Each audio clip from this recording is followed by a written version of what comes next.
দর্শক স্বাগত দীপ্ত টেলিভিশনের ডিজিটাল প্ল্যাটফর্মে নিয়মিত আয়োজন সংবাদ বিন্যাসে দিনের প্রধান এবং গুরুত্বপূর্ণ খবর এবং সেই খবরের বিশ্লেষণ নিয়েই মূলত এই সংবাদ বিন্যাস। আর আয়োজন জুড়ে সঙ্গে আছে আমি আনোয়ার হোসেন। খালেদা জিয়া ও তারেক রহমানকে মাইনাস করার মতো কোনো শক্তি দেশে নেই বলে মনে করেন বিএনপির স্থায়ী কমিটির সদস্য অবসরপ্রাপ্ত মেজর হাফিজউদ্দিন আহমেদ। তিনি বলেছেন, উন্নত চিকিৎসার জন্য লন্ডনে অবস্থান করা সাবেক এই প্রধানমন্ত্রীর ফেরা না ফেরা নিয়ে যে আলোচনা, এর বাস্তব কোনো ভিত্তি নেই। বেগম জিয়া সুস্থ হয়ে দেশে ফিরবেন এবং তার নেতৃত্বেই দল নির্বাচনে যাবে, এমনই প্রত্যাশা হাফিজের। শেষ পর্যন্ত বিএনপি চেয়ারপারসন উন্নত চিকিৎসার জন্য গেলেন লন্ডন। যাত্রার দিন বাসভবন ফিরোজা থেকে শাহজালাল বিমানবন্দর পর্যন্ত বিএনপি নেত্রীর গাড়িবহর ঘিরে ছিল বিপুল নেতাকর্মী। যাত্রাকালে বেগম জিয়াও ছিলেন বেশ ফুরফুরে। দলের নীতি নির্ধারণী পর্যায়ের নেতারাও তাকে বিদায় জানান হাসি মুখে। খালেদা জিয়া লন্ডন পৌঁছানোর পর দীর্ঘ প্রায় 8 বছর পর মা ছেলের সাক্ষাতে তৈরি হয় এক আবেগ ঘন মুহূর্ত, যে চিত্র সামাজিক মাধ্যমেও হয় ভাইরাল। এখন যে বিষয়টি বেশ আলোচনায় তা হলো বিএনপি চেয়ারপারসনের ফেরা না ফেরা, রাজনৈতিক জটিল সমীকরণে -2 ফর্মুলা বাস্তবায়ন সহ নানা হিসাব নিকাশ। এ নিয়ে কথা বলেছেন বিএনপির স্থায়ী কমিটির সদস্য মেজর অবসরপ্রাপ্ত হাফিজউদ্দিন আহমেদ। তার ভাষ্য, এমন কোনো শক্তি নেই খালেদা জিয়া ও তারেক রহমানকে মাইনাস করে। বেগম জিয়া দেশের অপ্রতিদ্বন্দ্বী নেত্রী, তার জনপ্রিয়তা আকাশচুম্বী, সুতরাং তাকে মাইনাস করতে পারে এমন কোনো শক্তি আমরা বাংলাদেশে দেখি না। এবং বাংলাদেশের ওই 111-এর সময় যে -2 ফর্মুলা, এটা একটা মুখরোচক শব্দ সাংবাদিকদের জন্য, রাজনীতিকদের জন্য। সুতরাং এই শব্দটা চালু হলে, করতে পারলে অনেকেই আত্মপ্রসাদ অনুভব করেন, কিন্তু বাস্তবে এর কোনো ভিত্তি নাই। এবং এখন আমার চোখে এমন কোনো শক্তি দেখি না যে বেগম জিয়াকে বা তারেক রহমানকে মাইনাস করতে পারে। তার প্রত্যাশা, বিএনপি চেয়ারপারসন সুস্থ হয়ে ফের দেশের হাল ধরবেন। বিএনপি জনগণের শক্তিতে বিশ্বাস করে এবং জনগণ এখন পর্যন্ত যা মনে হচ্ছে জনগণ বিএনপির পিছনে ঐক্যবদ্ধ আছে। আমরা আশা করি বেগম জিয়া সুস্থ হয়ে ফিরে আসবেন। এটাও আশা করি যে আগামী নির্বাচনে বেগম জিয়ার নেতৃত্বেই আমরা যাব এবং কামনা করি যে বেগম জিয়া আবার জনগণের রায় নিয়ে আবার প্রধানমন্ত্রী হবেন। জনগণের দল বিএনপিকে বাইরে রাখার কোনো সুযোগ নেই উল্লেখ করে এ নিয়ে যে বা যারা এবং কোনো মহল আত্ম আনন্দে ভুগছেন তাদের আশায় গুড়ে বালি বলেও মত দলের এই বর্ষিয়ান নেতার। আনোয়ার হোসেন, দীপ্ত সংবাদ, ঢাকা।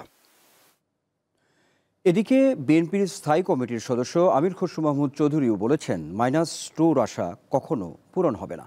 তিনি বলেন, আজকের বিএনপি অতীতের যে কোনো সময়ের চেয়ে অনেক বেশি শক্তিশালী, তাই একে নিশ্চিহ্ন করার কোনো সুযোগ নেই। যুক্তরাষ্ট্র বিএনপি ও এর অঙ্গ সংগঠনের নেতাকর্মীদের নিয়ে শুক্রবার রাজধানীর শেরেবাংলা নগরে বিএনপি প্রতিষ্ঠাতা জিয়াউর রহমানের সমাধিতে শ্রদ্ধা নিবেদন করেন বিএনপি স্থায়ী কমিটির সদস্য আমির খসরু মাহমুদ চৌধুরী। পরে তিনি চলমান রাজনীতি এবং বিএনপির নেতৃত্ব সহ বিভিন্ন বিষয়ে গণমাধ্যমের সঙ্গে কথা বলেন। এখানে -2 কথা যারা বলে, তাদের অনেকে বলে না উইশফুল থিঙ্কিং, ইংরেজিতে বলে না আশা আর কি। ওই আশা জীবনে পূরণ হবে না। ওইটা এরশাদ পারে নাই, ওইটা 111 পারে নাই। আর এখন তো বিএনপি আজকে তার চেয়ে অনেক বেশি শক্তিশালী দল। জাতীয়তাবাদী দলের এই নেতা দাবি করেন, দেশের মানুষ এখন বিএনপির নেতৃত্বের অপেক্ষায় আছে। সবচেয়ে জনপ্রিয় দল, সবচেয়ে জনপ্রিয় নেত্রী, সবচেয়ে জনপ্রিয় নেতা তারেক রহমান আজকে বাংলাদেশ তাদের অপেক্ষায় আছে, থাকবে। একই দিন রাজধানীর পল্লবীর সিটি ক্লাব মাঠে জিয়া আন্তঃথানা ফুটবল টুর্নামেন্টের উদ্বোধনী অনুষ্ঠানে যোগ দেন বিএনপি মহাসচিব। তিনি অভিযোগ করেন, আওয়ামী লীগ সরকার দেশের অনেক কিছু ধ্বংস করে গেছে। এই আওয়ামী লীগ ফ্যাসিস্টরা, তারা বাংলাদেশ শাসন করে ফ্যাসিস্ট কায়দায় সমস্ত প্রতিষ্ঠানগুলোকে নষ্ট করে। এই ক্রীড়াঙ্গন তার একটা বড় উদাহরণ। এই ক্রীড়াঙ্গনকে কোনোদিন পূর্বে কখনোই দলীয়করণ করা হয় না, তারা এটাকে দলীয়করণ করে। গত সরকারের আমলে মেধাবী খেলোয়াড়রা বঞ্চিত ছিল বলেও দাবি করেন মহাসচিব। আরো ট্যালেন্টেড যে সমস্ত খেলোয়াড়রা ছিল, সঞ্জিতা প্লাবনী, দীপ্ত সংবাদ, ঢাকা। হিউম্যান মেটানিউমোভাইরাস বা HMPV রোধে যশোরের বেনাপোল ইমিগ্রেশনে সতর্কতা জারি করা হয়েছে। আজ বিষয়টি নিশ্চিত করেছেন ইমিগ্রেশন স্বাস্থ্য বিভাগের উপসহকারী মেডিকেল অফিসার আব্দুল মুজিদ। ইতিমধ্যে ভারতীয় ভাইরাসটি শনাক্ত হয়েছে। এ থেকে সুরক্ষায় ইমিগ্রেশন স্বাস্থ্য বিভাগের পক্ষ থেকে মাস্ক পরা সহ বিভিন্ন সচেতনতামূলক পরামর্শ দেয়া হচ্ছে ভারত বাংলাদেশের মধ্যে চলাচলকারী যাত্রীদের। HMPV ভাইরাসের সংক্রমণে আতঙ্কিত না হয়ে স্বাস্থ্যবিধি মানার জন্য জোর দিয়েছেন বেনাপোল ইমিগ্রেশনের স্বাস্থ্যকর্মীরা। বেনাপোল বর্ডার থেকে ইমিগ্রেশন সেন্টার থেকে আমাকে থার্মাল স্ক্যানার দিয়ে চেক করা হয়েছে। আমার জ্বর, ঠান্ডা, কাশি, সর্দি কিচ্ছু নেই। তো আমার এখানে থার্মাল চেক আপ হয়েছে এবং থার্মোমিটার দিয়ে চেক আপ হয়েছে। আমি আপাতত সুস্থ আছি। বেনাপোল এসে ইমিগ্রেশনে আমাকে কি ভাইরাসের টেস্ট চেক আপ করলো, তাতে আমরা কোনো সিমটম পাইনি। আমরা বেনাপোল ইমিগ্রেশন স্বাস্থ্য বিভাগ অত্যন্ত সতর্ক অবস্থায় আছে এবং প্রত্যেকটা যাত্রীকে আমরা স্ক্যানিং করতেছি। এদিকে HMPV ভাইরাস নিয়ে আতঙ্কিত হওয়ার কিছু নেই বলে জানিয়েছেন চিকিৎসকরা। এটি আগেও ছিল, সাধারণ কিছু স্বাস্থ্যবিধি মানলেই এই ভাইরাস থেকে রক্ষা পাওয়া যায়। তবে যাদের ডায়াবেটিস, উচ্চ রক্তচাপ ও হার্টের সমস্যা সহ অন্যান্য জটিলতা রয়েছে তাদের সতর্ক থাকার পরামর্শ দেন বিশেষজ্ঞরা। বিশ্বজুড়ে করোনার পর ভাইরাসের নাম শুনলেই কপালে ভাঁজ পড়ছে মানুষের। সম্প্রতি হিউম্যান মেটানিউমো ভাইরাস বা HMPV নিয়েও বিস্তর আলোচনা হচ্ছে গণমাধ্যম সহ সামাজিক যোগাযোগ মাধ্যমগুলোতে।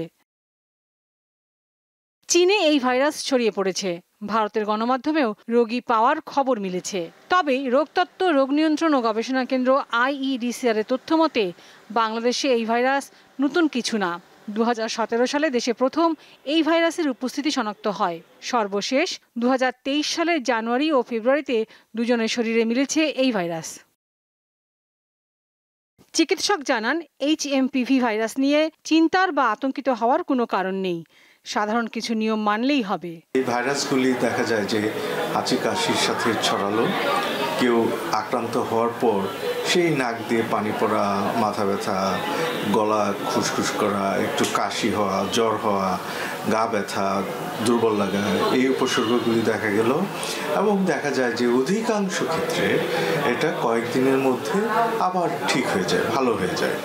সুতরাং এখানে হাইপ তোলার অথবা যে গেল রব তোলার কোনো অবকাশ নেই। এই ভাইরাসে আক্রান্তের পর অ্যান্টিবায়োটিক না খাওয়ার পরামর্শ দিয়েছেন তিনি। বেশি করে পানি আর ফল, বিশেষ করে সাইট্রাস, কমলা, আপেল, তারপর লেবু, এগুলি, আর খুব সমস্যা হলে একটু প্যারাসিটামল বা অ্যান্টিহিস্টামিন জাতীয় ওষুধ। এই অ্যান্টিবায়োটিকের কোনো দরকার নাই, স্টেরয়েডের কোনো দরকার নেই। আগামীতে এ ধরনের আরও ভাইরাস আসবে, তাই মাস্ক পরা ও স্বাস্থ্যবিধি মানার কোনো বিকল্প নেই বলে মনে করেন তিনি। লাবণী গুহ, দীপ্ত সংবাদ, ঢাকা। ভ্যাট ও করের বোঝায় হাঁসফাঁস অবস্থা নিম্ন মধ্যবিত্তের। অর্থবছরের মাঝপথে এসে সরকারের ভ্যাট ও সম্পূরক শুল্ক বাড়ানোর প্রভাব পড়েছে বাজারে। এতে মৌসুমের সব ফলের দামই এখন আকাশ ছোঁয়া। এছাড়া কোনো কারণ ছাড়াই চড়া চালের বাজার যেন গলার কাটা হয়ে দাঁড়িয়েছে সাধারণ মানুষের। প্রবাদ রয়েছে, ডিম পাড়ে হাঁসে, খায় বাগদাসে। আর্থিক খাতের অস্থিতিশীলতা সহ শুভঙ্করের ফাঁদে সরল মানুষের কষ্টার্জিত সম্পদ গরল মানুষের ভোগের সামগ্রী হতে দেখেও যাদের টনক নড়ে না, তাদের জন্যই প্রচলিত এই প্রবাদ। দেশের মানুষ যখন মূল্যস্ফীতির চাপে চিড়ে চাপটা, ঠিক তখন দুটি অধ্যাদেশ দিয়ে শতাধিক পণ্য ও সেবার দাম বৃদ্ধিতে প্রত্যক্ষ মদত দিল সরকার। এতে মৌসুমি ফলের স্বাদ নেওয়াও সাধারণ মানুষের জন্য দুঃস্বপ্ন হয়ে দাঁড়ালো। খেজুর ছাড়া প্রায় সব ধরনের ফল আমদানিতে সম্পূরক শুল্ক 20% থেকে বাড়িয়ে 30% করা হয়েছে। বাহিরের ফলের দামটা একটু বাড়ছে আর কি, আর বাংলাদেশে তো বড়ইটা আছে না, বড়ইটা তো নতুন বড়, একটু দাম বেশি। এই আঙ্গুরটা আমরা এই সিজনের সময় এটা আমরা 400 টাকা বেচছি। আজকে আমাদের কিনে আছে 560 টাকার মতো কেজি। মধ্যবিত্তের উপর অনেক বেশি চাপ। আমরা যারা আপনার ওই সুপার শপগুলোতে গিয়ে বাজার করতে পারি না, এই সব জায়গায় আসি বাজার করার জন্য, আসলে আমাদের উপরে চাপ অনেক বেশি। চালের বাজারেও চলছে খারাপ সময়। মিনিকেট, আঠাশ, নাজিরশাইল, স্বর্ণা এবং পোলাও চাল সবগুলোতেই কেজি প্রতি 8 থেকে 12 টাকা পর্যন্ত বাড়তি গুনতে হচ্ছে ক্রেতার। ইনকামের উপর ডিপেন্ড করে তো মানুষ চলে। আগে তো মনে করেন আপনি যেটা 74-75 টাকা ছিল, এটা 95-96 টাকা হয়ে গেছে, প্রতি কেজি 20 টাকা বাড়ছে। এই জন্য ওই চালটার থেকে সইটা এসে একটু কমের মধ্যে নিয়ে খাওয়ার জন্য চেষ্টা করে সবাই। দামটা যে কেন বাড়তেছে এটা একমাত্র ওই উপর লেভেলে গেলে বোঝা যাবে এই অবস্থাটা কি। কিছুটা স্বস্তি রয়েছে সবজির বাজারে। ফুলকপি বাঁধাকপি সাইজ ভেদে 15 থেকে 20 টাকা, শিম 40, মূলা 10 ও বেগুন 40 টাকা কেজি দরে বিক্রি হচ্ছে। সবজির দাম এখন অনেকটাই নাগালের মধ্যে, তবে আলু এবং টমেটোর দামটা কিন্তু খুব একটা কমে নাই। নতুন আলু যেটা, বগুড়ার আলু যেটা, সেইটার দামটা কমে নাই, আর টমেটোর দামটাও তুলনামূলক ওইভাবে কমে নাই। কারওয়ান বাজারে গরু 750 ও খাসি 1200 টাকায় বিক্রি হচ্ছে। লাবণী গুহ, দীপ্ত সংবাদ, ঢাকা। দর্শকই ছিল আজকের সংবাদ বিন্যাস। আজ রাত 11টায় দীপ্ত টেলিভিশনে দীপ্ত সংবাদ দেখার আমন্ত্রণ রইল। আর প্রতিদিন রাত 9টায় সংবাদ বিন্যাস দেখতে এবং সর্বশেষ তথ্য বিনোদনের সব খবর জানতে আপনিও যুক্ত থাকুন দীপ্ত ডিজিটাল প্ল্যাটফর্মগুলোতে। ধন্যবাদ সবাইকে।